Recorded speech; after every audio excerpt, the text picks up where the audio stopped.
नाही ते परत बैल मी काहीच माझ्या मनातच नव्हतं. हां ते आमच्या गावा शेजारला कोळ म्हणून गाव आहे ते सायप्पा म्हणून त्यालाच मी किंमत सांगितली. माझी एक इच्छा होती 5,05,000 द्यायचा बैल. हां हां त्यांनी 5,500 मागितला. मग आता त्याच्यानंतर मग कुठला बैल दुसरा झाला? दुसरा बैल मी तयारच केला नाही. पुन्हा चिडवायला लागली जन्मात येऊन बैल असला तयार कर म्हणून मी तयार केला. नुसते एकाने हिनवलं की बाबा तुझ्याकडनं काय असला बैल परत घडत नाही म्हणून ही घडवला. म्हणून हे घडवला आणि घडवला ते हिराच घडवला. आम्ही माझ्या मजानं सलगरला सोडलं ते नंबरच झालं. 10व्या महिन्यात तुम्ही जुपून नंबर पण केला. नंबरच केला त्याला. बैल गुलब्या संघ पळलाय, बाशिंगोर संघ पळलाय, गुलब्या संगत कुठं पळालेला? बागेवाडीला पळवता. बागेवाडीला. लय पळवलाय आपण बैल. ते आता मैदान काय आपल्या ध्यानात नाही. लय म्हणजे लय बैल पळवलाय.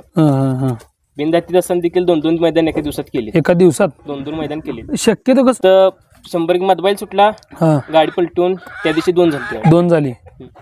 त्या गळ्याखाली नुसता हात घालाय तुम्ही तुमच्या मानकुटीवर टाकते ते. तेच की नियोजन कसं लागलं काय म्हणजे पैऱ्याचं म्हणा किंवा त्या मैदान